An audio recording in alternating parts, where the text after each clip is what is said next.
Ya, sambil kita tunggu tradisi.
Pepatah yang mengatakan bahwa di mana dijunjung,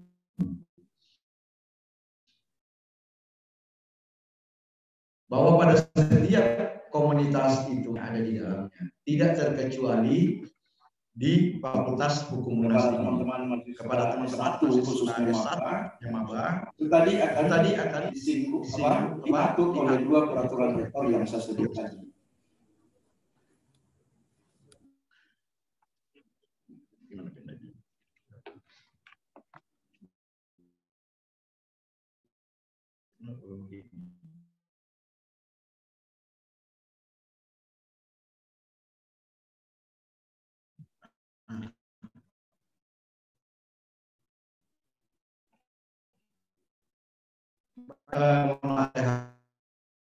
Harus ulangi karena itu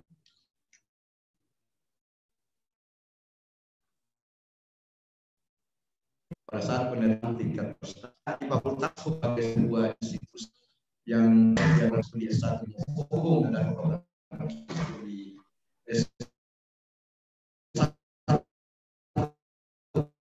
hukum administrasi negara. Nah, di situ menjadi pusat unggulan pengembangan insani dan ilmu hukum berbasis benua maritim Indonesia. Saya yakin istilah benua maritim ini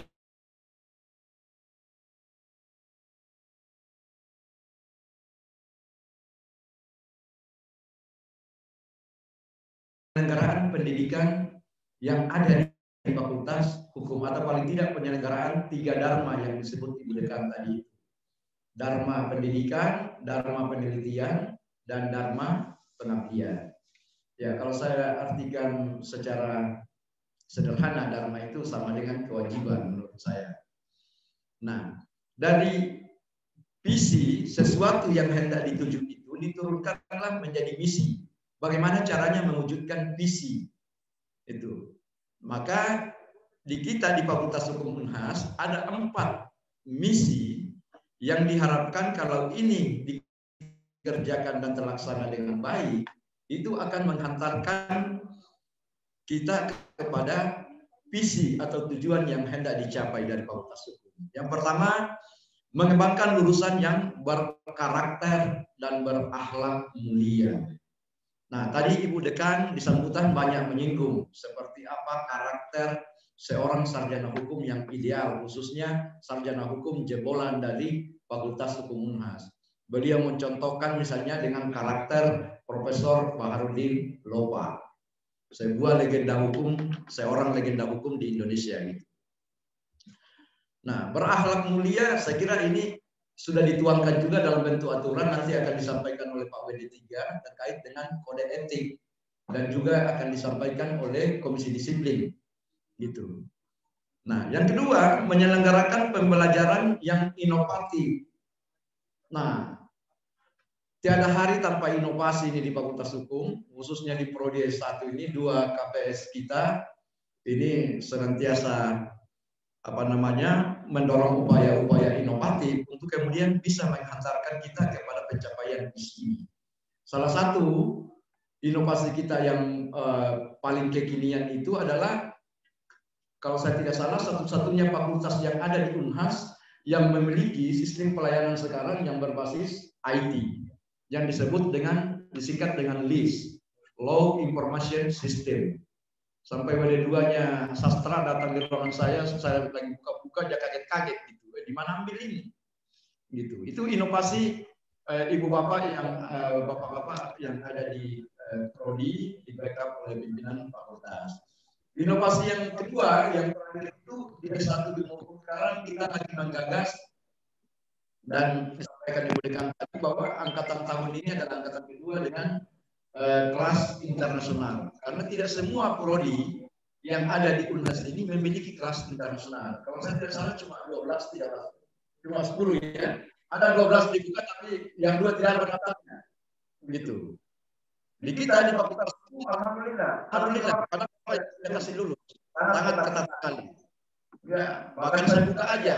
Ada yang direkomendasikan oleh unsur pimpinan, ada yang direkomendasikan oleh dosen, tapi tim wawancara oleh Pak Dr. Astun, Pak Dr. Winder, dan Pak Dr. Ini mengatakan standar terpenuhi, kita abaikan. Kenapa? Karena kita terikat pada visi yang kita mau capai. Gitu.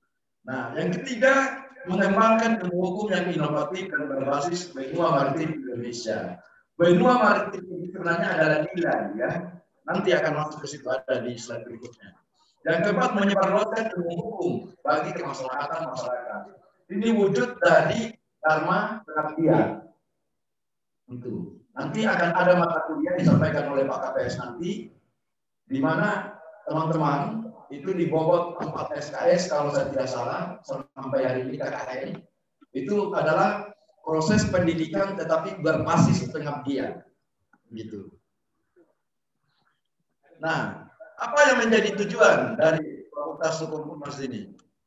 1, dihasilkannya sarjana hukum yang berkarakter dan berakhlak mulia. Ini turunan visi.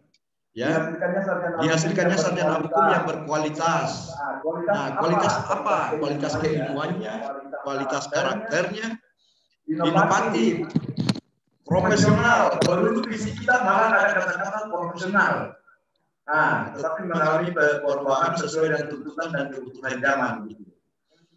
Dan berdaya saing nasional dan internasional. Dalam konteks pencapaian ini dan tujuan ini, maka kerjasama dibangun sedemikian banyak dan dikonkretkan di prodi dalam bentuk dalam pendidikan dengan pembentukan kelas internasional yang salah satu salah satu kewajiban atau syarat untuk mendirikan itu adalah adanya mitra kerjasama kita yang berada di luar negeri. Yang terdekat adalah Malaysia, dan yang terjauh di Amerika Serikat dan di Eropa yang disampaikan oleh Ibu Dekan tadi.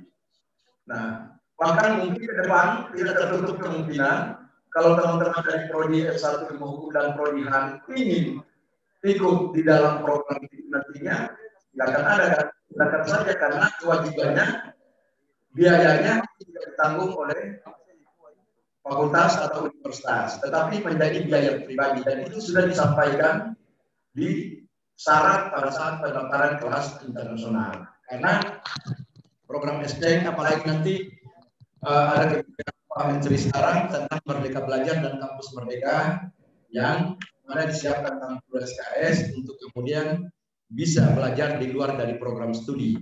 Anda bisa belajar di FKM, belajar di pertanian, tentang hukum lingkungan dan sebagainya, kehutanan, bahkan di luar dari Unhas atau di luar dari pendidikan tinggi di swasta bisa. Kemarin saya dengan Pak WD3 mendampingi Ibu Dekan menerima kunjungan dari Kala Group yang ingin menawarkan kerjasama ke kita. Itu bagian dari itu semua. Yang kemudian tujuan yang keempat, memanfaatkannya bahwa teman-teman yang mahasiswa ini diharapkan setelah memperoleh pendidikan yang cukup, makanya mata kuliah KKN itu ditempatkan di bagian akhir.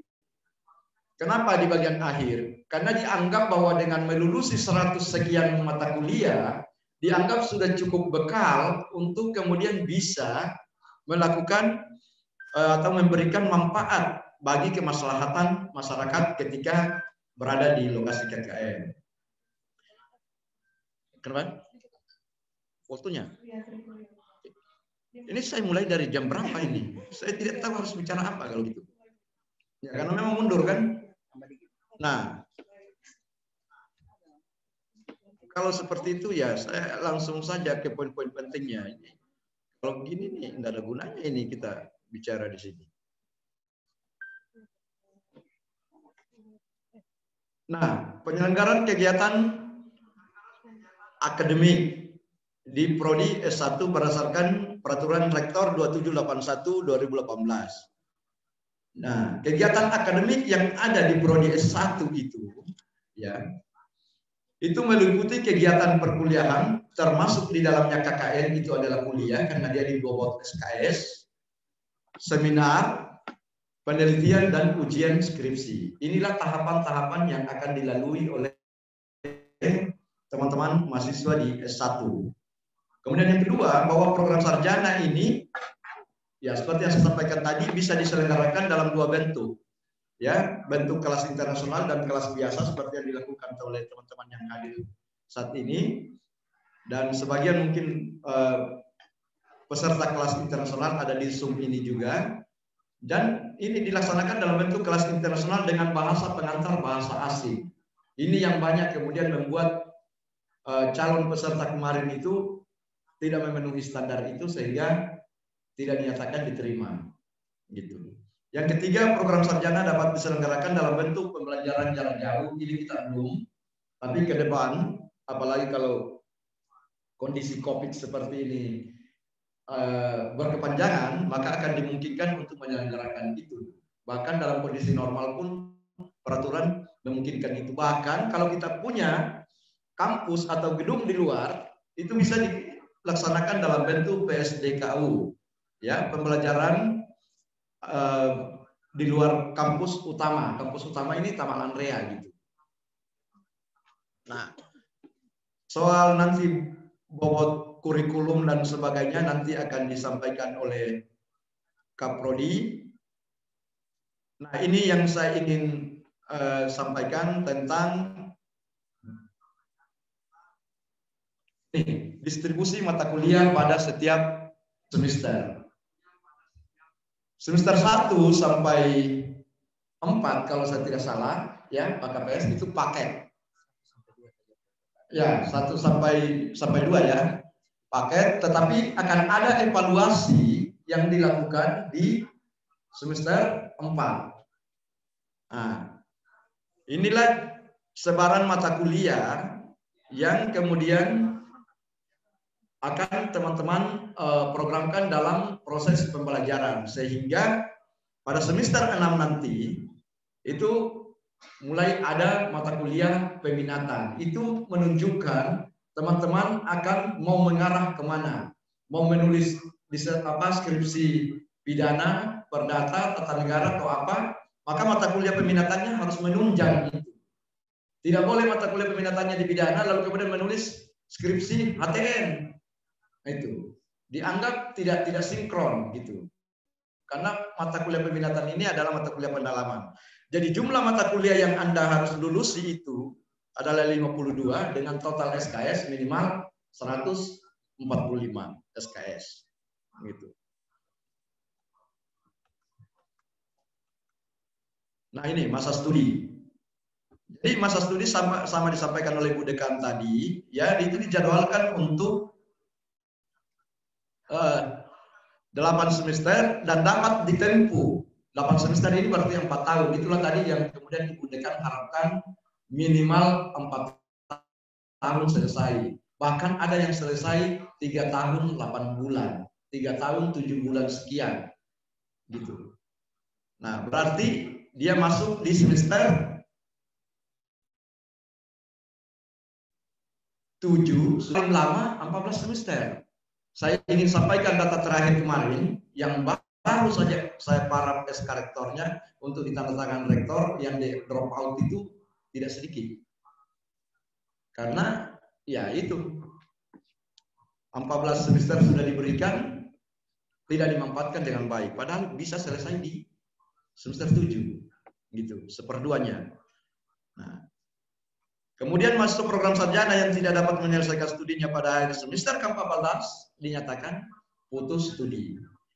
Nah, yang kedua juga yang bisa membuat dia putus studi itu adalah tidak membayar UKT 2 semester berturut-turut. Hilang dengan sendirinya namanya di sistem. Jadi hati-hati dengan itu. Jangan dipikir nanti sekalian saya bayar gitu. Nah, ini yang penting juga, evaluasi hasil belajar saya ingin sampaikan. Ya. Mahasiswa nanti bisa dievaluasi dalam artian diberi nilai untuk satu mata kuliah, jangan diberi nilai ikut final test saja, itu harus memenuhi standar kehadiran paling kurang 80%. Jadi kalau dosennya memonitor absensi dan sekarang lewat sistem sekolah, terekor itu bisa dengan mudah, dilihat itu daftar hadir. Anda punya kehadiran kurang dari 80%, Anda pasti mestinya tidak lulus kalau menurut ketentuan aturan. Demikian halnya dengan dosen. Dosen yang mengajar kurang dari 85% proses pembelajarannya, mestinya tidak boleh memberikan penilaian kepada mahasiswa. Jadi adil. Dosen juga diatur, mahasiswa juga diatur. Gitu. Nah, ini yang saya ingin katakan, evaluasi pada akhir semester 4. Kalau Anda tidak mencapai IPK sekurang-kurangnya, berarti minimal 2,0, yang diperhitungkan dari sekurang-kurangnya 48 SKS yang telah dilulusi.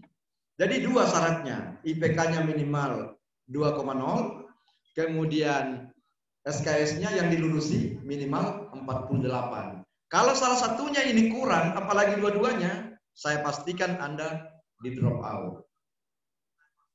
Gitu. Itu ada juga yang kemarin seperti itu. Tapi saya masih bijaki, sebelum keluar SKDO saya minta masukkan surat permohonan untuk pindah supaya yang kau sudah lulusi Anda bisa pakai di kampus yang lain. Gitu. Saya kira itu karena dikejar waktu dan saya mohon panitia. Kenapa? Nah, itu sebenarnya. Nah, ini hak mahasiswa ini yang saya harus sampaikan. Tapi saya berharap hak ini sebenarnya tidak digunakan. Cuti. Ya, cuti ini diatur dalam ketentuan peraturan rektor, ya. di pasal 14 Peraturan Rektor nomor 2781 tahun 2018. Nah, ini hanya dimungkinkan diberikan untuk 1 kali, ya, 1 semester, ya, dan ini maksimal 2 kali selama masa studi, ya. Kalau bisa jangan dipakai lah kalau tidak terpaksa. Kenapa? Karena cuti tidak menghilangkan kewajiban membayar UKT, tetapi hanya tidak dihitung masa studinya dalam perhitungan 14 semester itu. Tapi tetap wajib membayar.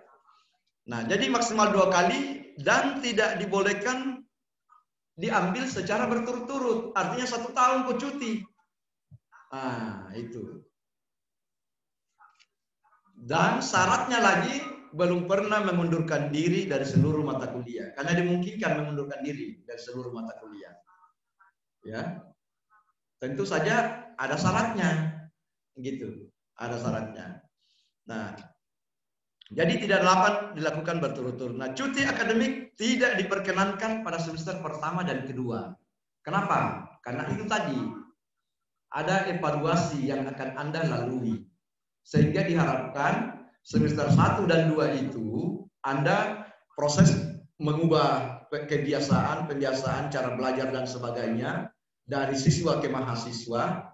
Kemudian ya biasanya kalau ada pengalaman ini ya, yang tertinggal mata kuliahnya di semester 1 dan 2, pada saat ikut nanti dengan mahasiswa baru berikutnya dia malu-malu bergabung dengan juniornya. Gitu. Maka semakin tertinggal lagi ya. Ini fakta yang bicara pengalaman.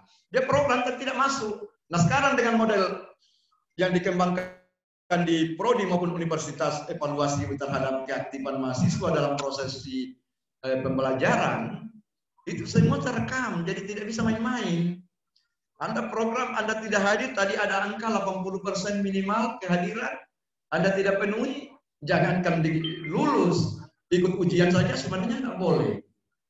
Nah, mahasiswa penerima beasiswa tidak diperkenankan mengambil cuti akademik, beasiswa apapun.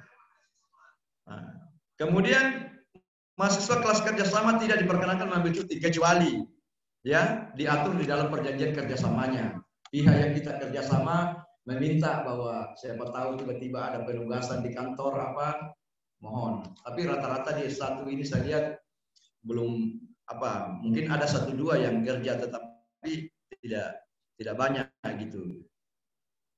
Nah, selama cuti akademik mahasiswa tidak diperkenankan mengikuti semua kegiatan akademik dalam bentuk apapun. Artinya sebenarnya kalau seorang mahasiswa itu cuti, maka dia sebenarnya kehilangan status kemahasiswaannya selama dia cuti, karena haknya hilang, gitu. Tapi kewajibannya ada. Kewajiban apa? Membayar UKT, gitu. Nah, itu pun permohonan cuti ini banyak juga mahasiswa yang salah kaprah. Sudah mau ujian akhir, sudah lewat final mid test, baru datang dia bilang saya mau cuti Pak. Padahal aturannya harus diajukan sebelum perkuliahan dimulai, gitu. Itu bukan hanya di fakultas. Jadi Anda bermohon, lalu dekan juga membuat surat, biasanya ke saya, ke WD1 di disposisi untuk membuat surat pengantar ke biro yang ada di rektorat. Dan nanti Anda bisa menyatakan dirinya resmi cuti kalau sudah ada surat keluar dari universitas. Kemarin ada perdebatan begitu di S2 dan S3 dengan mahasiswa yang drop out. Dia mengatakan secara sepihak bahwa saya cuti. Tetapi ketika diminta buktinya, mana buktinya bahwa ada surat cutinya? Dia bilang, saya masukkan Pak pada saat sudah mau semester, sudah mau final test, otomatis tidak diterima. Maka tidak mungkin dia cuti. Ya drop out lah dia. Dia pikir bahwa dia masih bisa tambah 1 semester. Karena itu tadi, dia katanya pernah menyatakan cuti. Ini tidak cukup dengan pernyataan. Harus tertulis.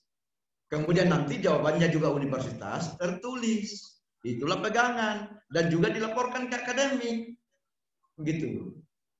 Supaya masa studi Anda tidak dihitung. Saya langkah-langkai saja ya, karena waktu terbatas. Nah, masa cuti akademik tidak dimasukkan dalam perhitungan masa studi, tapi tetap membayar SPP.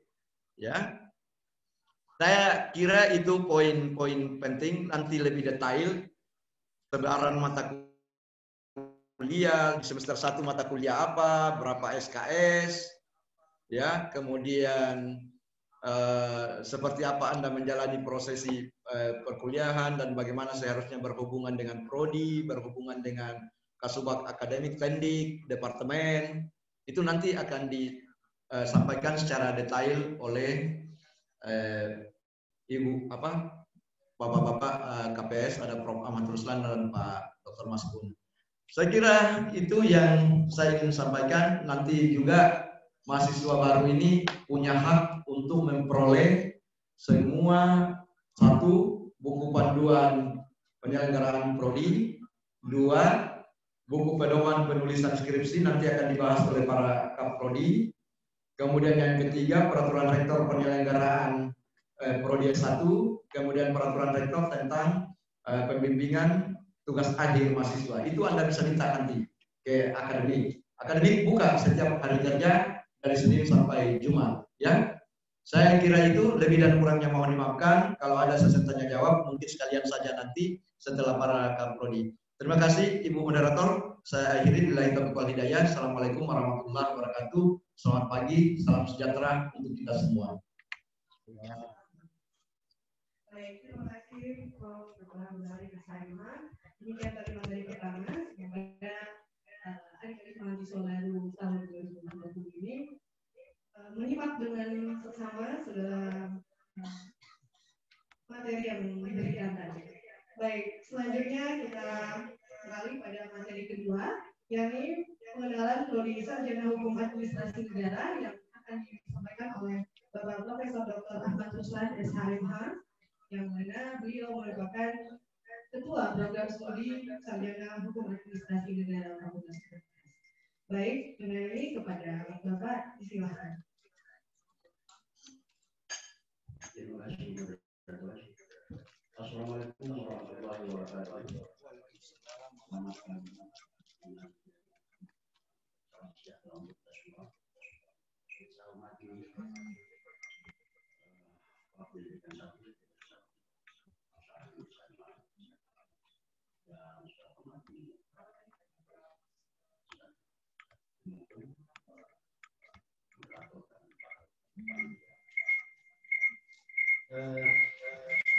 izinkan saya menyampaikan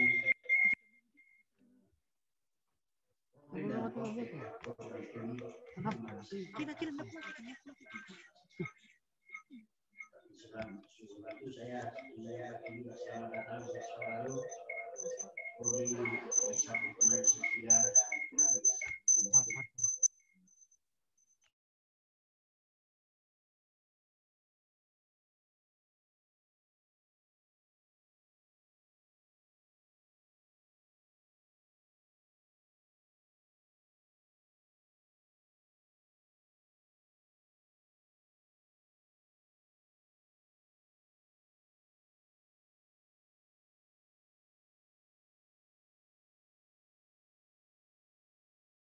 dari BUD ya, pada tahun 2011.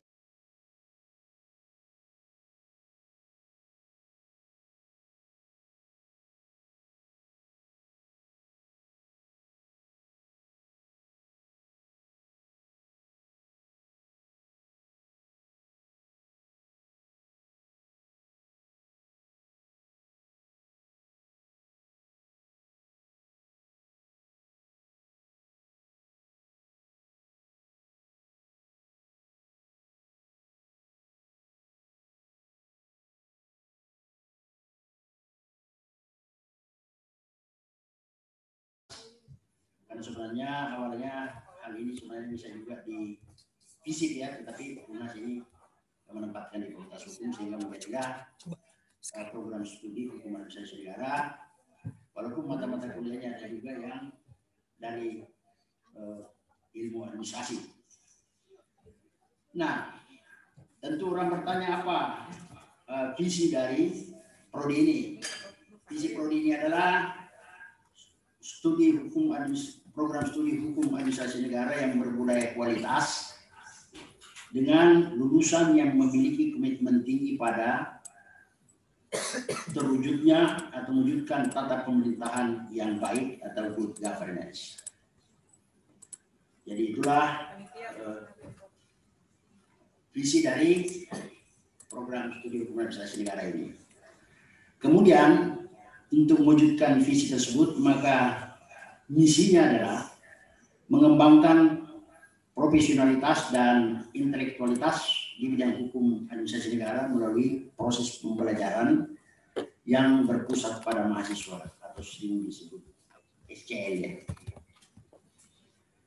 Nah itu yang pertama. Yang kedua adalah mengembangkan program studi hukum administrasi negara sebagai ujung tombak dan inkubator pengembangan IPTEX dalam mewujudkan tata pemerintahan yang baik.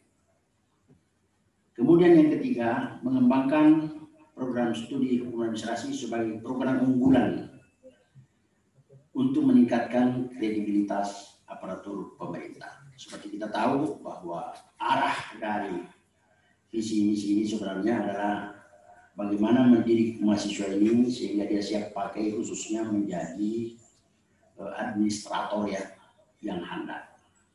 Karena memang prodi ini didirikan terkait dengan adanya Undang-Undang nomor 30 tahun 2014 tentang administrasi pemerintahan, dan dengan begitu diharapkan akan menjadi sumber daya yang handal. Tetapi ternyata bahwa penerimaan pegawai itu sangat terbatas sehingga memang alumninya ada sedikit barangkali belum terserap keseluruhan. Lanjut.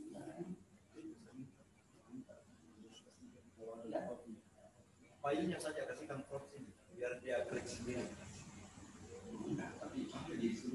Oh, dan nah, lalu bagaimana dengan pencapaian visi misi tersebut? Itu ada kurikulumnya atau daftar mata kuliah yang sudah disusun. Tentu penyusunannya ini bukan abal-abal, tapi ini melalui suatu penelitian dari tingkat pusat sampai kami di UNAS ini.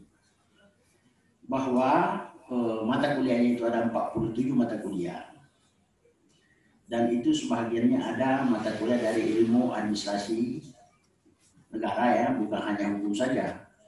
Sebab untuk menjadi handal itu memang sedikit banyak harus komprehensif ya.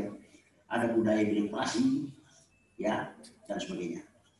Kemudian SKS-nya itu ada 146 SKS. 146 SKS karena memang aturannya ada untuk sarjana itu paling kurang 144 SKS dan paling banyak 150 SKS. Nah ini disajikan dalam 7 semester. Sehingga paling cepat untuk sarjana itu 7 semester sebenarnya, tetapi paling lama 14 semester karena kalau lebih dari itu ya terpaksa drop out ya. Pak Wakil dengan satu tadi sudah menyampaikan hal terkait dengan itu. Dan termasuk juga syarat-syaratnya sudah semester tidak boleh kurang dari 2 dia punya IPK. Karena kurang itu artinya dia harus DO juga. Karena itu melambangkan ada hal yang bermasalah untuk anak yang bersangkutan. Nah, selanjutnya jumlah mahasiswa tadi disampaikan yang diterima yang baru ini adalah 93 orang. Sehingga kalau saya jumlah mulai dari penerimaan pertamanya tahun 2012 sampai sekarang, maka jumlah mahasiswa yang pernah diterima itu 792 orang. Tapi alhamdulillah sudah sarjana hukum itu 273 orang. Sehingga yang aktif ini ya sisa 503 orang bersama saudara-saudara yang baru masuk. Nah, kemudian dosennya itu 85 orang. Sesuai yang ada di sini dan ada yang tidak aktif juga karena biasalah kadang-kadang yang sakit ada yang apa itu 5 orang sehingga yang jelas sekitar 500-an 2 orang yang menjadi mahasiswa saat ini. Mudah-mudahan COVID ini cepat berlalu sehingga kita semua bisa ketemu lagi seperti biasa. Saya rindu sekali kepada saudara walaupun belum bisa tahu melihat muka-mukanya ini, tapi ada kerinduan lah seperti arahan bukan tadi. Setiap kali ada mahasiswa baru mau datang, setiap kali pula kita rasa-rasanya mau bertemu segera. Karena kondisi-kondisi ini yang menyebabkan kita tidak bisa bertemu secara langsung. Kemudian akreditasi ya, ini penting saya sampaikan. Akreditasinya itu adalah B, akreditasi B. Jadi kalau tamat nanti itu bisa diterima menjadi CPNS ya, CPNS. Nah sebelum saya lupa, tentu ada yang bertanya, kemanakah mereka kerja yang sudah tamat yang 279 orang ini? Saya kira memang usianya yang muda ya, karena saya katakan tadi masa satunya baru pertama kali di Indonesia, itu memang apa namanya masih karena terbatas juga penerimaan pegawai. Yang jadi bupati belum ada, yang ada baru ketua DPRD ya, DPRD di salah satu kota di Indonesia. Dan ada juga dosen ya, menjadi dosen, tapi harus lanjut dulu S2 nih, baru bisa jadi dosen. Tetapi yang penting saya sampaikan ini supaya Anda melihat bahwa menjadi mahasiswa alumni Prodi Hukum Administrasi itu juga bisa berkiprah sama dengan abangnya ya, di alumni Fakultas Hukum Administrasi itu sampai jadi menteri ya, petinggi dari Republik. Tapi karena perencanaan itu bagian dari Fakultas Hukum juga, sehingga sebenarnya kebanggaan-kebanggaan itu juga mestinya ada di antara kita semua, termasuk saudara. Ya. Kemudian capaian pembelajarannya itu atau apa sebenarnya keahlian yang dicapai setelah lulus, maka antara lain dapat menjadi akademisi ya, akademisi, dapat menjadi pelaksana administrasi, penegak hukum di bidang administrasi, kemudian analis, kemudian menjadi problem solver, kemudian menjadi legal drafter, kemudian menjadi pelaksana administrasi. Nah, hal-hal ini apabila sudah tamat itu akan menjadi keahlian saudara, sehingga dimanapun saudara akan bekerja, insya Allah Anda bisa berperan secara lebih.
Mungkin ada yang bertanya, bisa jadi pengacara nggak? Karena kita tahu pengacara itu kan banyak uangnya. Kalau lagi banyak, ya, khususnya. Nah, bisa itu, bisa itu. Jangan bukan cuma siapa namanya yang sering ada di televisi. Oh, teman Pak itu bukan cuma dia, Anda juga bisa. Kira-kira begitu ya. Nah, saya kira itulah, dan saya harap Anda setelah belajar di Prodi Hukum Administrasi Negara ini, tentu Anda harus tekun, rajin, ya, disiplin, karena yang dikembangkan ini bukan cuma wawasan saja. Jadi bukan cuma harus pintar, tetapi juga harus mempunyai skill ya, dan atau keterampilan serta mental atau attitude yang baik. Sebab pintar saja kalau tidak ada keterampilan ya, mentalnya juga lemah ya, memang kasihan juga, dan memang bukan itu yang kita inginkan.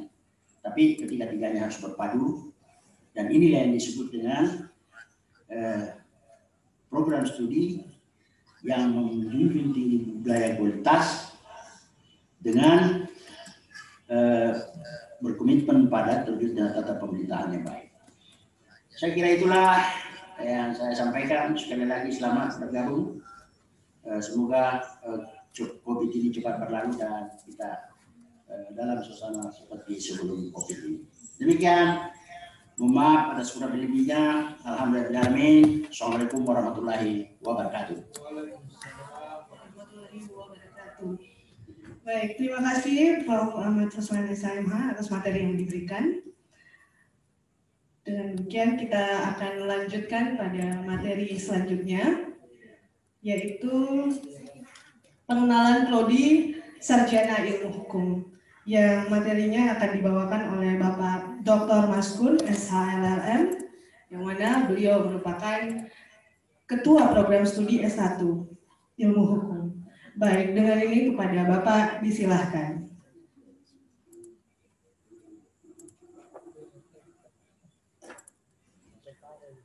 Ya, Assalamualaikum warahmatullahi wabarakatuh. Selamat pagi dan salam sejahtera untuk kita semua.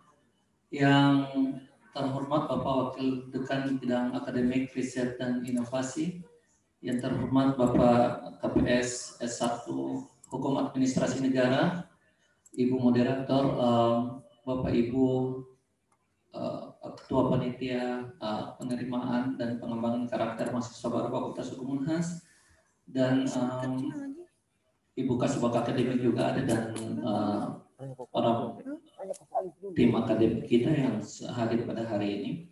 Ya, izinkan saya untuk menyapa adik-adik mahasiswa.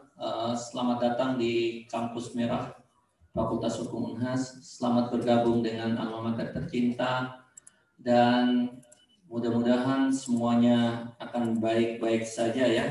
Artinya COVID ini bisa cepat berlalu sehingga kalian bisa hadir di hadapan kita semua untuk bertatap muka secara langsung dan bersama-sama untuk berkuliah secara langsung ya, tidak seperti yang akan Anda lakukan dalam beberapa minggu ke depan.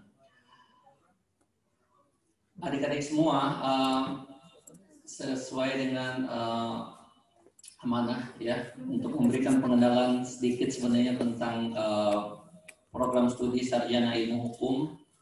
Apa sih itu program studi Sarjana Ilmu Hukum, dan apa saja yang ada dan seterusnya.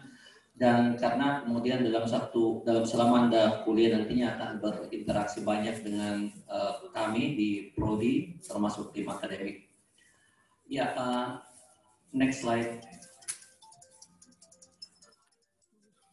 Ya,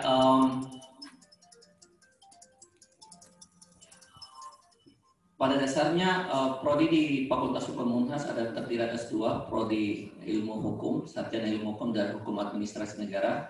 Tadi sudah sangat dijelaskan dengan sangat lugas dan sangat baik, luar biasa oleh Bapak KPS 1 Han.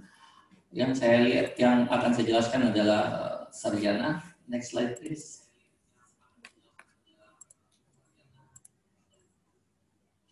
Ya, tadi sudah dijelaskan oleh Bapak Wakil Dekan 1 tentang visi dan misi Fakultas Hukum Unhas. Tentunya saya tidak akan mengulangi lagi karena waktu yang diberikan sangat terbatas.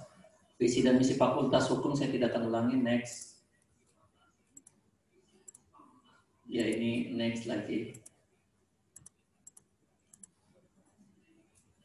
Nah, ini program studi ilmu hukum. Nah, Program studi ilmu hukum tentunya selalu dimulai dengan visi dan misi, dan visi dan misi program studi ini tentunya turunan dari visi dan misi fakultas, dan visi dan misi fakultas juga sebenarnya turunan dari visi dan misi universitas.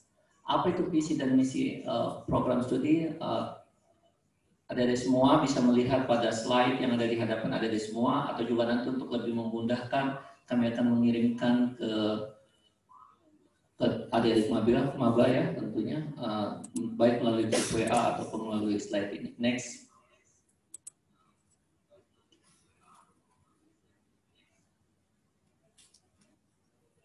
Ya, ini visinya. Jadi visi program studi ilmu hukum adalah pusat pengembangan insani dan ilmu hukum yang handal, inovatif, berbudaya kualitas, berbasis benua maritim Indonesia. Jadi pada dasarnya visinya selalu fokusnya pada pengembangan insani yang handal, inovatif, dan tentunya bahwa dia harus berbasis berbudaya kualitas yang berbasis pada benua maritim Indonesia. Dan ini tentunya sebagaimana juga tadi saya sampaikan oleh Bapak Wakil Dekan bidang akademik, riset dan inovasi, tentunya didasarkan pada nilai, dan nilai itu kemudian dalam beberapa mata kuliah juga diturunkan dalam bentuk yang konkret yang nantinya akan Anda semua lihat pada buku pedoman penyelenggaraan program studi di Fakultas Hukum Unhas. Next please. Berikutnya misi. Misi ini sebenarnya turunan dari penjabaran dari visi yang ada, dan misi ini kemudian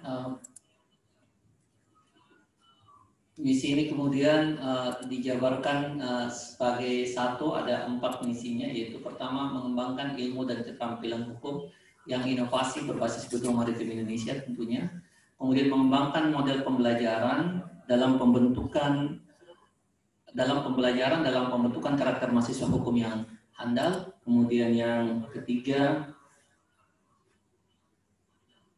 adalah menyediakan lingkungan pembelajaran yang kondusif dan berkualitas. Ini nanti yang akan adik-adik dapatkan di Fakultas Hukum ini, karena memang Fakultas Hukum ini kalau dari sisi kualitas yang ada luar biasa sekali untuk kondisi pembelajaran yang sangat nyaman untuk Anda kuliah. Dan yang keempat adalah menyebarluaskan ilmu hukum bagi kemaslahatan dan pemecahan hukum dalam masyarakat. Nah, ini adalah 4 misi yang kemudian akan terjabarkan nanti dalam mata kuliah yang nantinya ada di Fakultas Hukum.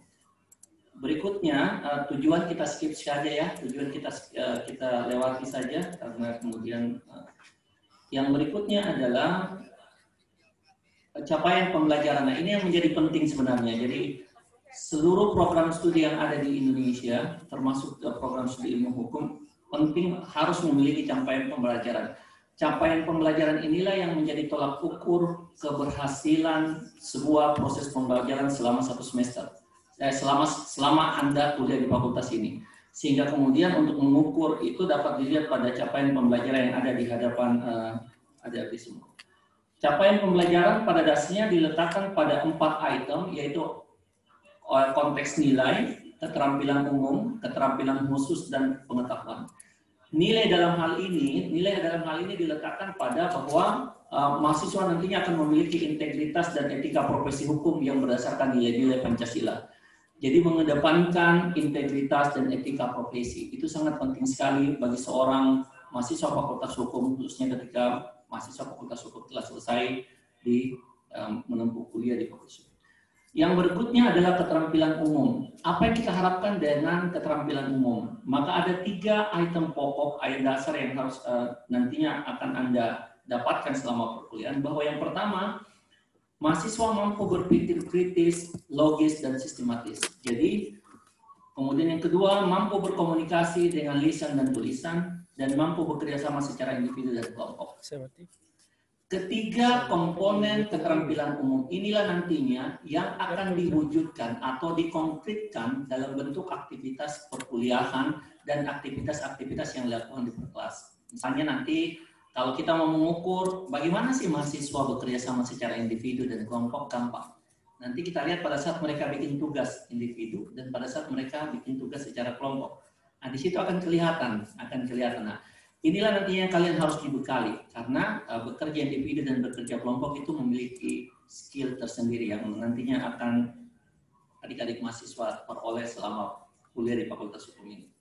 Yang berikutnya adalah keterampilan khusus. Apa sih yang harus diperoleh di keterampilan khusus? Ada 4 item keterampilan khusus. Yang pertama, mahasiswa mampu melakukan penelitian hukum untuk mengkonstruksi argumentasi hukum. Kemudian yang kedua, mampu menguasai teknik negosiasi dan mediasi di bidang hukum. Ketiga, mampu memberikan saran dan solusi hukum yang baik. Dan yang keempat, menguasai teknik perancangan kontrak dan perancangan perundang-undangan. Keempat keterampilan khusus ini nantinya adik-adik mahasiswa akan peroleh khususnya di semester 5, 6, dan 7. Karena pada saat itu adik-adik mahasiswa sudah melewati mata kuliah dasar. Penting bagi adik-adik mahasiswa untuk pahami bahwa penelitian hukum itu nantinya salah satu wujud konkretnya nanti kalau adik-adik mahasiswa menulis skripsi. Nah, kalau pada saat menulis skripsi, maka hal yang tidak bisa ditinggalkan adalah pastinya terjadinya penelitian hukum. Tadi juga sudah disampaikan di pengantar oleh Ibu Dekan bahwa di samping skripsi ada juga keterlibatan mahasiswa, baik itu penelitian yang dilakukan mahasiswa secara individu dan secara mandiri maupun penelitian dosen yang melibatkan mahasiswa. Karena satu kewajiban yang harus ada bagi aktivitas prodi khususnya dan aktivitas dosen di dalam prodi adalah melaksanakan penelitian yang wajib melibatkan mahasiswa. Bukan sebagai pengumpul data ya, jadi mahasiswa itu bukan sebagai pengumpul data, tetapi sebagai partner research atau kalau kita bisa bahasakan assistant researchers atau kita bilangnya asisten peneliti dan seterusnya. Dan yang kemudian yang terakhir, dalam konteks capaian pembelajaran, maka kita ada yang disebut dengan pengetahuan. Pengetahuan apa saja yang Anda harus miliki? Satu, memiliki pemahaman tentang pengetahuan umum. Memiliki pemahaman dasar-dasar ilmu hukum. Memiliki pemahaman hukum formil. Memiliki pemahaman hukum material. 4 pengetahuan ini nantinya akan Anda peroleh selama perkuliahan di Fakultas Hukum Unhas. Baik itu di Prodi Ilmu Hukum juga di Prodi Hukum Administrasi Negara.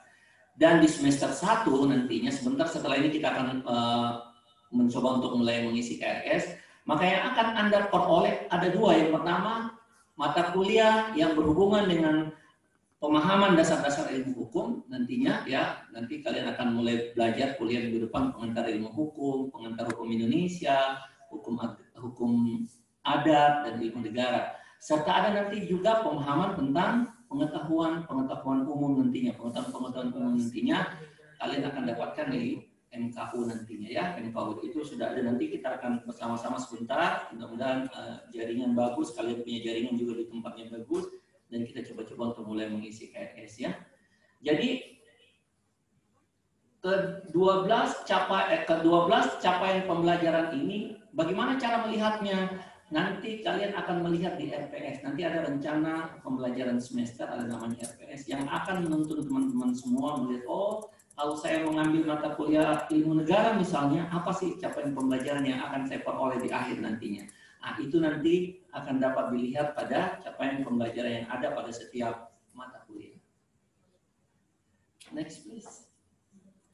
Kemudian yang tidak kalah penting adalah filosofi pendidikan. Jadi filosofi pendidikan, mengapa ini kemudian penting?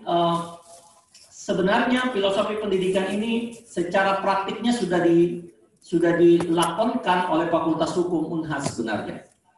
Tetapi dibunyikan dan dituliskan itu pasca Fakultas Hukum dalam hal ini Prodi Ilmu Hukum mengikuti tadi yang sudah disampaikan juga oleh Ibu Dekan dan Bapak Wakil Dekan 1 yang disebut dengan AUNQA atau ASEAN University Network Quality Assurance atau biasanya kita bilang sertifikasi internasional. Jadi Prodi Ilmu Hukum mengikuti diberikan amanah mandat oleh universitas untuk mengikuti AUNQA di 2018 dan hasil AUNQA menunjukkan bahwa kita lolos passing grade dari AUNQA sehingga kemudian sertifikasi AUNQA untuk Prodi Ilmu Hukum itu berlaku sejak 2018 sampai 2023. Salah satu output dan hasil dari Aunkie inilah yang berwujud filosofi pendidikan. Jadi filosofi pendidikan Prodi Ilmu Hukum mendidik mahasiswa dengan pengetahuan menyeluruh terkait hukum, berwawasan kritis, dan berkarakter, agar menjadi pribadi yang seimbang secara fisik dan mental dalam menyelesaikan permasalahan hukum pada tingkat nasional dan global, berdasarkan nilai-nilai benua maritim Indonesia, yaitu integritas yang mewakili jujur, berani, bertanggung jawab, dan teguh dalam pendirian, inovasi yang merupakan kombinasi dari kreatif, berorientasi mutu, mandiri, dan kepeloporan, katalitik, yaitu mewakili sifat berani, keteguhan hati, dedikatif, dan kompetitif, arif, manifestasi kepatutan, adil dan berada, holistik dan asimilatif. Sehingga nantinya Prodi Ilmu Hukum ingin menanamkan kualitas tinggi kepada mahasiswa melalui pendidikan formal dan non-formal yang dimulai dari lingkungan kelas yang kemudian berlanjut ke lingkungan yang lebih luas, yaitu kultur yang berlaku di luar kelas. Jadi filosofi pendidikan ini nantinya yang akan membentuk adik-adik semua selama perkuliahan, yang outputnya nantinya bukan hanya ketika Anda berada di kampus, tetapi ketika Anda berada di universitas yang sesungguhnya itu di luar sana, di masyarakat. Ketika Anda pulang kampung, itu bukan saja mewakili bahwa Anda mahasiswa Fakultas Hukum UNHAS, tetapi nilai-nilai yang melekat pada diri Anda sebagai seorang mahasiswa yang sementara menempuh kuliah di Fakultas Hukum UNHAS. Jadi akan membentuk Anda secara kedalam dan refleksi Anda dari pembelajaran yang Anda peroleh akan kelihatan ketika Anda beradaptasi ataupun ketika Anda berinteraksi dengan masyarakat di sekelilingmu. Itu akan menunjukkan siapa Anda dan di mana Anda kuliah. Berikutnya adalah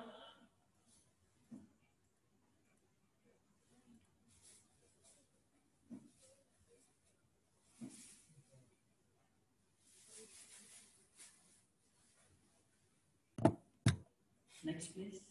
Next. Setelah filosofi pendidikan, maka hal yang tidak kalah pentingnya adalah nilai. Saya skip saja ya, tadi saya sudah sebutkan sebenarnya sudah ada di filosofi pendidikan. Kita bicara tentang integritas, kita bicara tentang inovatif, kita bicara tentang katalitik, dan kita bicara tentang arif. Tetapi hal yang ingin saya sampaikan bahwa setiap mahasiswa fakultas hukum, apakah itu prodi ilmu hukum ataupun prodi hukum administrasi negara, nilai integritas, nilai inovatif, nilai katalitik, dan nilai arif itu harus ada pada setiap diri mahasiswa Fakultas Hukum UNHAS. Kenapa ini harus ada? Karena ini adalah nilai yang diturunkan dari universitas, nilai yang ada dalam universitas, sehingga kemudian tidak akan terjadi pertentangan dalam konteks nilai. Ini yang kemudian harus dibunyikan dan harus dimanifestasikan dalam diri setiap mahasiswa Fakultas Hukum. Tentunya juga itu akan dapat dilihat pada pribadi-pribadi, dosen, pimpinan, maupun tenaga pendidikan yang ada dalam lingkup Fakultas Hukum. Yang berikutnya adalah hal yang paling terpenting setelah kita memahami capaian pembelajaran, filosofi pendidikan, nilai yang harus ada. Berikutnya sasaran dan strategi pencapaian. Tentunya ketika kita bicara tentang sasaran dan strategi pencapaian, maka kita bicara bahwa harus lulusan kita ini harus berkualitas. Tadi sudah digambarkan oleh Ibu Dekan di pengantar bahwa dengan menyebutkan alumni-alumni terbaik yang ada dan kemudian memainkan peran-peran strategik di panggung-panggung nasional dan internasional seperti itu. Itu hanya akan bisa tercapai ketika sasaran pencapaian, strategi pencapaian program studi itu tercapai. Sehingga ketika kita bicara tentang sasaran pencapaian, maka satu hal yang utama adalah lahirnya lulusan-lulusan yang berkualitas. Tentunya dia harus memiliki relevansi dengan profesionalisme. Panggung sesungguhnya adalah ketika adik-adik mahasiswa mampu untuk berkompetisi setelah Anda selesai. Itu tantangan yang paling nyata yang teman-teman atau yang adik-adik mahasiswa akan dapatkan. Sehingga sasaran pembelajaran tadi yang saya sampaikan, yang 12 sasaran pembelajaran itu Anda harus miliki. Tentunya untuk mendukung itu, maka suasana akademik harus menunjang. Nah, tadi juga sudah disampaikan baik oleh Ibu Dekan maupun Bapak Wakil Dekan 1, suasana akademik, ruangan yang mewah seperti ini adalah salah satu bagian dari suasana akademik. Kalau misalnya nanti kita akan melaksanakan konferensi misalnya, atau kemudian ruangan kuliah yang full AC misalnya, atau gazebo nantinya yang akan kalian nikmati setiap saat, ruang baca perpustakaan yang sangat mewah misalnya, aktivitas pelayanan akademik yang sangat luar biasa, kantin yang baik dan lain sebagainya, ya. Nuansa hijau green university yang kita miliki dengan pepohonan yang membuat kita adem, tempat parkir yang begitu nyaman, sport center yang sementara dibangun, itu adalah bagian dari yang dipersiapkan sebenarnya suasana-suasana akademik yang harus menunjang Anda untuk berhasil. Karena kan tidak mungkin juga adik-adik mahasiswa mulai pagi sampai sore setiap hari, setiap minggu hanya datang untuk belajar. Pasti ada kegiatan-kegiatan lain, termasuk kegiatan kemahasiswaan yang nantinya besok mungkin akan dipaparkan secara detail oleh teman-teman atau oleh senior-senior Anda. Berikutnya, tadi juga sudah disampaikan bahwa lulusan yang berkualitas harus didukung dengan suasana akademik dan sistem akademik yang baik. Nah, tadi sudah disampaikan oleh Bapak Wakil Dekan 1, kita punya yang disebut dengan low management system, information system. Jadi LIS, jadi low information system. Jadi semua sistem informasi aktivitas akademik yang terintegrasi dalam LIS. Nanti pada akhirnya nanti kalian akan berhadapan dengan LIS. Jadi jangan khawatir, itu gampang mengoperasikannya, hanya bermodalkan password dan username, dan password dan username itu tidak susah karena berdasarkan nama dan NIM Anda atau nomor induk mahasiswa Anda. Jadi betul-betul menciptakan Anda untuk siap dengan baik dari sisi substansinya maupun dari sisi manajemennya.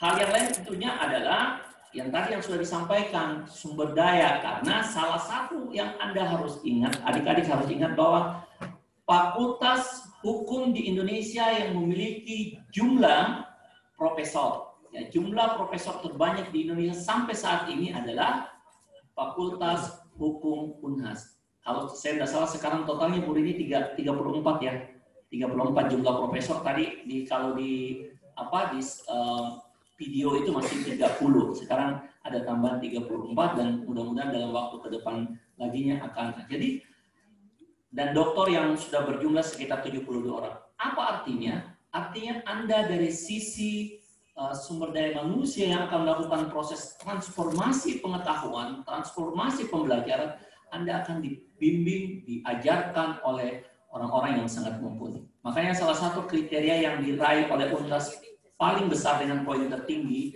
4 pada saat ranking universitas berdasarkan Kemendikbud adalah dari sisi luaran, di mana jumlah doktor jumlah doktor yang menjadi ukurannya salah satu yang terbesar di Indonesia. Oke. Dan tentunya kita berharap dengan strategi yang ada ini kemudian kita harapkan efisiensi dan produktivitas mahasiswa akan terus berkembang.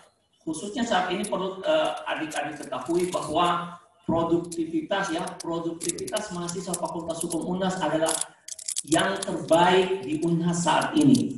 Yang terbaik di Unhas saat ini ukurannya adalah pada penghargaan yang diperoleh oleh Wakil Dekan 3 bidang kemahasiswaan dengan prestasi-prestasi yang ditorehkan oleh mahasiswa Fakultas Hukum. Jadi Anda yang senang berorganisasi, Anda yang ingin menerpa diri, Anda yang ingin mengembangkan diri, maka disinilah tempatnya Anda menemukan lawan yang tangguh untuk menampung segala ide liar Anda untuk menjadi yang terbaik. Bukan hanya di Indonesia, tetapi juga lebih besar lagi di panggung yang global atau internasional. Itu yang kita inginkan nantinya, dan kita terus berproses sehingga kalian nanti bisa kita antar untuk mencapai level yang kita inginkan berdasarkan. Oleh karena itu teman-teman semua atau adik-adik semua, setelah bicara yang sangat ideal, realnya kemudian kita bicara tentang bobot mata kuliah. Program studi ilmu hukum tadi sudah disampaikan bahwa jumlah mata kuliah yang Anda harus lulus itu untuk menjadi seorang sarjana adalah 145 SKS minimal, walaupun sebenarnya oleh UNAS standar minimalnya 144 sampai 1510. Jumlah mata kuliahnya itu nantinya kurang lebih 52 SKS, kemudian 52, 4 SKS itu ada 11 mata kuliah, 3 SKS ada 20 mata kuliah, kemudian 2 SKS ada 20 mata kuliah, dan 1 SKS itu ada 1 mata kuliah, jadi total nantinya ada 52 mata kuliah. Dan bobot mata kuliah universitas menjadi 21 SKS dan mata kuliah peminatan 6 SKS-an. Adik-adik semua yang dan mata kuliah pilihan peminatan itu 4 SKS. Jadi nantinya di semester 5 tergantung strategi Anda mengambil mata kuliah. Yang jelasnya yang mata kuliah yang sifatnya paket itu hanya semester 1 dan semester 2. Ini dahulunya itu sebenarnya 4 semester, tetapi dengan keluarnya peraturan rektor 2781 maka kewajiban Anda untuk kuliah mata kuliah secara itu hanya sampai semester 1, semester 2. Jadi semester 1 dan semester 2 Anda akan paket 20 SKS. Semester 3, 4 dan seterusnya Anda boleh mengambil dengan batas maksimal 24 SKS. Nah, peran peminatan sebenarnya nantinya di semester 5, khususnya di semester 6, Anda sudah bisa memprogram peminatan berdasarkan minat Anda. Sebentar kita akan lihat ada berapa sih peminatan yang ada di Prodi Ilmu Hukum hari ini. Jadi berdasarkan peminatan itu diturunkan sebenarnya dari induknya di departemen. Di Fakultas Hukum UNAS ini ada 8 departemen, yaitu 1 hukum keperdataan, hukum pidana, hukum tata negara, hukum administrasi negara, hukum internasional, hukum acara, dasar-dasar ilmu hukum, dan hukum masyarakat dan pembangunan. 8 departemen ini yang kemudian dikembangkan dan kemudian melahirkan 13 peminatan. Karena perdata misalnya, departemen perdata itu punya 4 peminatan. Jadi ada peminatan hukum tata negara, ada peminatan hukum pidana, dia sama dengan induknya. Ada peminatan hukum perdata, itu terbagi jadi 4. Jadi hukum perdata murni, hukum agraria atau adat, peminatan hukum bisnis, ya, hukum bisnis, ekonomi dan bisnis, dan peminatan hukum Islam. Jadi hukum perdata kemudian dari Departemen Hukum Perdata melahirkan 4 peminatan. Kemudian ada peminatan hukum internasional, kemudian ada peminatan hukum administrasi negara, ada peminatan hukum masyarakat dan pembangunan, dan ada hukum peminatan praktisi hukum yang merupakan turunan dari Departemen Hukum Acara. Tetapi ada juga 2 peminatan yang merupakan lintas departemen yang kita sebut dengan peminatan hukum lingkungan dan peminatan hukum kemaritiman. Khusus untuk lingkungan dan kemaritiman, dia adalah peminatan yang berangkat dari atau yang sifatnya multi departemen. Ya, jadi kalian bisa ngambil mata kuliahnya kalau misalnya tertarik di bidang di peminatan. Dan peminatan ini kita memasuki tahun ketiga karena peminatan ini kita mulai di tahun untuk angkatan 2016, 17 dan sekarang angkatan 2018. Jadi pola peminatan ini adalah tahun ketiga dan luar biasa sebenarnya manfaat yang diberikan yang nantinya akan kalian lakoni secara nyata nantinya. Berikutnya itu mata kuliah, itu peminatan yang kalian akan dapatkan nantinya di prodi khususnya. Terus apa sih sebenarnya kelebihan dari prodi ilmu hukum? Tadi juga sudah disampaikan oleh KPS S1Han. Prodi ilmu hukum hingga saat ini akreditasi BAN PT-nya adalah akreditasi A. Jadi akreditasi A itu 2017 sampai 2022. Dan pada tahun 2022 kita akan mereakreditasi lagi, ya, kita akan lagi mereakreditasi. Apakah reakreditasinya kita akan mengikuti karena sekarang pola akreditasi di Dikbud sekarang berubah. Dulunya kita mengenal A, B, dan seterusnya. Sekarang kita mengenal yang disebut dengan baik, baik sekali, dan unggul. Tetapi tidak bisa disamakan bahwa baik sekali itu sama dengan A, unggul itu sama dengan A. Tidak bisa seperti itu. Tetapi yang pastinya bahwa konversi A bisa ke unggul. Jadi konversi A bisa ke unggul. Itu target kita nanti di 2022 bahwa secara teoritik akreditasi A ini otomatis bisa diperpanjang. Jadi tanpa kita mengisi isian di kementerian pun, dalam hal ini di badan akreditasi, maka otomatis akreditasi A ini akan berlanjut 2022 sampai 2027. Tetapi bukan itu target kita sebenarnya. Target kita sebenarnya adalah masuk ke area unggul. Masuk ke area unggul dengan instrumen 4.0 baru. Itu target real kita yang sementara kita persiapkan dari sekarang. Dan untuk mencapai target real ke unggul, kami butuh peran dan kontribusi mahasiswa sebagai bagian dari entitas, sivitas akademika. Tanpa kalian, maka unggul itu hanya akan mimpi. Salah satunya tadi saya bahasakan apa? Penelitian. Apalagi prestasi mahasiswa yang luar biasa dengan WD3 yang terus mendampingi teman-teman mahasiswa.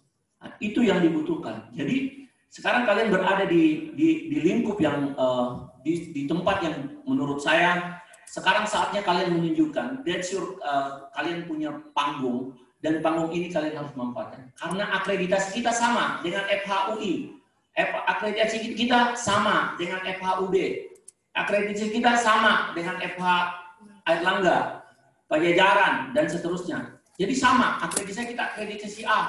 Yang akan membedakan kita adalah seberapa produktivitas kita untuk mengembangkan diri kita untuk menjadi jauh lebih baik dari yang mereka miliki. Yang menentukan itu sebenarnya. Kalau dari sisi administrasi kita sama, ya kita sama, nggak ada lagi yang membedakan kita. Tapi kalau kita bisa masuk unggul, itu luar biasa. Yang berikutnya adalah tadi sudah kita sampaikan sudah sekali berulang-ulang kali dengan ASEAN University Network, ya AUNQA, di mana quality assurance kita kemudian menunjukkan acceptable kita di minimal di universitas di ASEAN, minimal di jaring universitas di ASEAN. Karena memang dasarnya itu. Ini yang berlaku dari 2018 sampai 2023. Dan satu lagi prestasi sebenarnya kalau menurut saya, dan itu di level fakultas, baik itu prodi ilmu hukum maupun prodi HAN, yaitu Fakultas Hukum UNHAS adalah salah satu member dari Association of Law Faculty. Jadi masuknya Fakultas Hukum UNHAS sebagai salah satu fakultas hukum dalam asosiasi fakultas hukum sedunia, kalau seperti itu. Kurang lebih bahasa Indonesia ini seperti itu. Tapi kalau kita bilangnya itu Law Association, Dean di Association. Kayak gitu. Oke, dan yang amanah dari AUNQA, saya ini lihat-lihat jam terus karena takut disemprot sama moderator. Jadi sebelum diingatkan moderator, saya coba mempercepat sedikit supaya saya jangan diingatkan.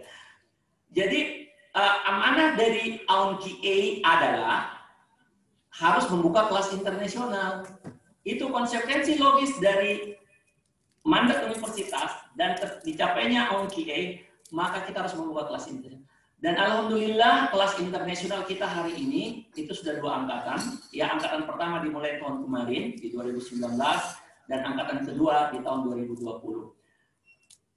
Apa sih kan pertanyaan kemudian, apa sih yang membedakan antara kelas internasional dan kelas reguler yang lainnya? Bahwa kelas internasional tentunya yang membedakannya karena kemudian dia jumlah mahasiswanya kecil, karena dia tidak akan berbaur dalam proses perkuliahan, dia tidak akan berbaur dengan teman-teman di reguler. Dan kelas bahasa pengantarnya menggunakan bahasa Inggris atau kemudian distribusi pengajaran pun disampaikan oleh bahasa Inggris oleh dosennya dan seterusnya. Dan mahasiswa harus berbahasa Inggris. Dan yang paling penting adalah di semester 6 mahasiswa kelas internasional harus melakukan sit-in di universitas mitra dari Fakultas Hukum. Itu yang ada. Dan pada saat nanti Anda sarjana, khususnya yang kelas internasional, mereka tidak hanya akan mendapatkan sertifikat atau tidak akan mendapatkan saja ijazah dari Unhas lulus, tapi juga akan ada sertifikat yang menunjukkan bahwa mereka adalah dari kelas internasional. Itu pembeda yang utama. Sedangkan aktivitas lainnya sama, kegiatan kemahasiswaannya juga sama. Jadi membawa hanya dalam proses perkuliahannya kemudian yang akan membedakan, dan beberapa treatment kewajiban yang merupakan amanah dari AUNQA yang tercapai. Dan mitra kita tadi sudah disebutkan, ada Leiden University di Nederland, ada Erasmus University juga di Belanda, ada Vrije University juga di Belanda, ada Penn State Law di Amerika, kemudian di Australia ada Monash University. Kita juga kemarin sempat mulai menjejaki di Toyo University di Jepang, kemudian National Union University di Taiwan, dan di Malaysia sendiri University Kebangsaan Malaysia. UKM itu jangan dibilang bahwa itu kan Malaysia, jangan seperti itu, karena UKM itu adalah salah satu fakultas hukum di Universitas Kebangsaan Malaysia itu nomor 150 sedunia. Jadi dia perangkat 150 di dunia UKM, dan itu sekarang kita sementara menjalankan dua aktivitas dengan UKM. Yang pertama adalah visiting professor yang sementara jalan, dari semester lalu sudah jalan, semester ini juga akan jalan, dan kemudian adalah joint research juga akan jalan, yang MOA-nya sudah ditandatangani, dan dalam kemudian joint research ini kita akan mulai, karena untuk tahun ini kita akan mulai joint research dengan 2 topik research, dan itu akan berlangsung sampai tahun 2022. Seperti inilah nantinya kalau kemudian kalian punya keinginan, punya respon yang positif, maka riset-riset berbasis nasional dan internasional yang dilakukan oleh Fakultas Hukum Unhas, kalian bisa get involved di dalamnya. Ini adalah kesempatan untuk menjadi seorang, bukan hanya menjadi belajar, tetapi kemudian bisa menjadi seorang researchers yang baik dan benar. Karena kemudian Anda berinteraksi dengan masyarakat nasional dan global. 2 minutes more. Dan yang paling penting kemudian saya selalu bilang informasi penting kalau ada di slide, saya tidak tahu di slide ada, kalau misalnya tidak, mudah-mudahan tampil ya. Informasi penting yang paling terpenting menurut saya adalah sebagai mahasiswa Fakultas Hukum harus sering-sering masuk di lawfaculty.unhas.ac.id, karena semua informasi tentang aktivitas Fakultas Hukum itu diposting di lawfaculty.unhas.ac.id. Ada Pak Alif yang salah satu tim IT kami yang sangat luar biasa. Yang kedua kemudian give applause to Alif khususnya untuk thanks Alif karena beliau saya memberikan presentasi. Kemudian di samping law faculty ada list tadi sudah disampaikan oleh Pak Wakil Dekan 1, jadi list.unhas.ac.id itu yang harus saya ingat. Yang berikutnya adalah Sikola ini ada fasilitator yang sangat luar biasa, ada Ibu Tami nanti tuh ada mahasiswa nanti akan banyak bertanya ke Ibu Tami tuh. Dia masternya Sikola, barengan dengan Pak Dr. Kasman. Dan yang terakhir adalah neosia.unhas.ac.id yang setelah ini Anda akan berkutak-atik, yang akan langsung di guide atau dituntut oleh Ibu Kasubag Akademik. 1 menit, dan ternyata 1 menit terakhir adalah terima kasih, selamat datang di Fakultas Hukum Unhas, dan mari bersama di program studi Ilmu Hukum Fakultas Hukum Unhas. Terima kasih banyak. Assalamualaikum warahmatullahi wabarakatuh dan selamat pagi. Saya kembalikan kepada Ibu Moderator. Terima kasih. Baik, terima kasih Bapak Dr. Masmun SH LLM, Ketua Program Studi Sarjana Ilmu Hukum. Baik, bagaimana kalau kita beri applause sekali lagi dulu untuk seluruh narasumber kita pada hari ini. Yang di rumah, applause dari rumah saja ya. Baik, dengan berakhirnya materi ketiga tadi, maka sesi pengenalan prodi ini telah berakhir. Maaf, akan ada sesi satu lagi ya, tapi nanti setelah ini, yaitu pengisian KRS dan pengenalan psikolog. Baik, kami ucapkan terima kasih kepada para narasumber atas materi yang telah diberikan. Karena berhubung waktu telah sampai pada waktu yang ditentukan, yaitu pukul 11, sudah tidak ada sesi tanya jawab karena waktu tidak memungkinkan lagi. Baik, jadi karena tidak ada tanya jawab, maka sesi ini kita akhiri. Sekali lagi saya ucapkan terima kasih kepada para narasumber, kepada adik-adik mahasiswa baru Fakultas Hukum Unhas tahun 2020 yang telah menyimak. Saya harap saudara menyimak dengan seksama seluruh materi yang diberikan, karena semua materi yang diberikan ini sangat penting untuk diperhatikan, yang kemudian saudara akan jalani ke depan selama menjadi mahasiswa Fakultas Hukum Unhas. Baik. Sebelum saya menutup materi ini, sesi ini, saya pribadi dan seluruh panitia juga mengucapkan selamat datang kepada mahasiswa baru Fakultas Hukum Universitas Hasanuddin tahun 2020. Semoga ke depan adik-adik dapat berkuliah dengan tertib, baik, dan tanpa hambatan. Insyaallah, amin. Akhir kata, kami mohon maaf atas segala kekurangan. Wabillahi taufiq wal hidayah. Assalamualaikum warahmatullahi wabarakatuh.